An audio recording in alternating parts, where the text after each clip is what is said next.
আমরা আমাদের উদ্বোধক এবং প্রধান অতিথিদের বললাম অনুষ্ঠানের শুভ উদ্বোধন করতে যাবে প্রদীপ প্রজ্বলনের মাধ্যমে এই রাজ্যের মাননীয় মুখ্যমন্ত্রী এই ক্লাবের অন্যতম সদস্য দীপা দে এবং শ্রীমতী পূজা দে মহোদয়কে আবারও সহায়তা করবেন এই কাজে।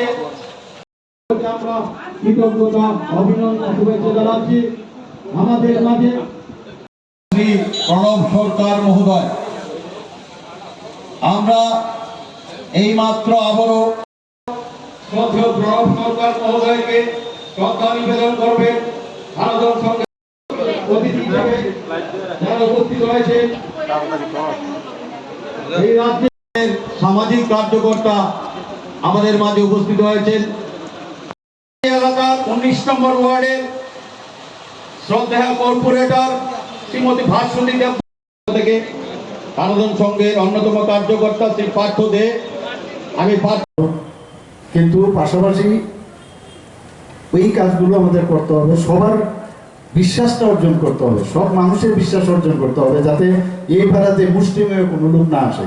এই পাড়ার কত ভোটার যদি আপনি ধরেন, কত ভোটার আছে, অনেক ভোটার, তো প্রতিটা লোক এখানে ক্লাবে ওরা যদি বীরচন্দ্র লাইব্রেরিতে গিয়ে বই পড়তে পারে, তো ক্লাবের মধ্যে কেন আসবে না? বিভিন্ন বিষয়ে সেমিনার নিয়ে কথা বলবে না, বিভিন্ন উপদেশ দেবে না? আমি এমনও দেখেছি যখন আসে কোনো কিছু বলতে, যিনি ক্লাবের হর্তাকর্তা উনি বলে, আরে আপনি চুপ করুন, আপনি চুপ করুন, আমি যেটা বলছি সেটাই। এই ধরনের বাতাবরণ আমি বলছি না একদম 100% এখন ত্রিপুরাতে নেই, কিন্তু এই বাতাবরণ আমাদের প্রতিষ্ঠিত করতে হবে। বড় কষ্ট হয় যখন এইসব জিনিস দেখি যে একটা এরিয়ার মধ্যে যেতে গেলে কারোর কাছে রেজিস্ট্রেশন কেন আমি চাইবো? আমি এখানে রেসিডেন্ট, আমার রেসিডেন্সিয়াল সার্টিফিকেট আছে, তো আমি কাউকে ভয় পাবো কেন? তো এই ধরনের চাপ, সেই চাপ মানুষের থেকে যদি সরানো যায় এবং মানুষের সাথে যদি আমরা সংবাদ করি, কথাবার্তা বলি, তার সম্পর্কে জিজ্ঞেস করি, তাহলে অনেক সমস্যার সমাধান হয়। বিভিন্ন বিষয়ে এখন তো আমি যে জায়গায় আছি, বিভিন্ন কথাগুলো আমার কাছে আসে, বিভিন্ন রিপোর্ট আমার কাছে আসে, তো যখন এগুলো শুনি, এইগুলোই করব না ডেভেলপমেন্ট করব, দেশের ডেভেলপমেন্ট করব, আজকে যেসব ইস্যুগুলো বড় বড় ইস্যুগুলো আছে এগুলো করব না খালি এইসবই করব। তো একমাত্র আপনাদের আরাধন সংঘ আমি বলছি না, আরাধন সংঘের কিন্তু নাম আছে, সেই বিষয়ে আমি বলছি না, কিন্তু যেখানেই আমি যাই ক্লাবে, কারণ আমার সেই ট্রেনিংটা কিন্তু আমি ক্লাবে, আমি সেক্রেটারি পরে প্রেসিডেন্টও ছিলাম কয়েক বছর, তো সেখানে আমি দেখেছি।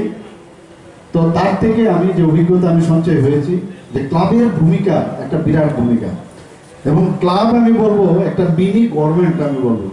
যে কারণে অনেকে আমাকে বলছে যে আরে ডাক্তারবাবু উনি কি সরকার চালাতে পারবে কি?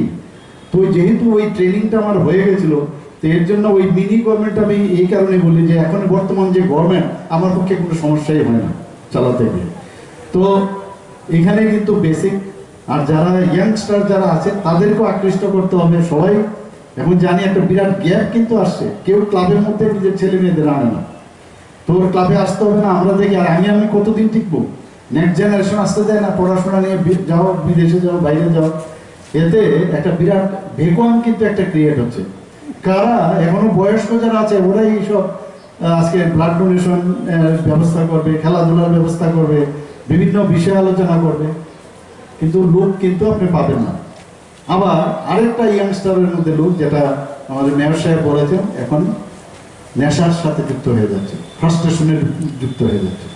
তো এদের প্রতি নজর রাখা, বিভিন্ন জায়গায় যখন আমি ইলেকশনের সময় আমি বিভিন্ন ঘরে ঘরে যখন যাই, অনেক মা বোনেরা বলেছে ভোট তো আমরা দেবো, খালি ওদেরকে আপনারা বাঁচান।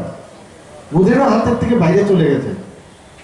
এবং আগরতলা শহরতলিতে আমি দেখেছি এটা বেশি, এখানে আস্তাবল মাঠেও আপনারা দেখেছেন, রাতের আমার কাছে খবর আসে এগুলো। এইগুলো তো আপনাদের দায়িত্ব, যে একটা মাঠ আছে, সেই মাঠের মধ্যে সন্ধ্যের পরে কেন কিসের একটা ভাই তোমার এখানে খেয়ে কি করছে এখানে, সরকার সাহায্য করবে, আপনারা এই বিষয়ে এবং এটা মানে সবাই মিলে যদি আমরা সাহায্য করি, তাহলে লোক কিন্তু কম, ভালো লোক কিন্তু বেশি। তাদেরকে একসাথে করা এবং এই বিষয়গুলোকে অ্যাড্রেস করা।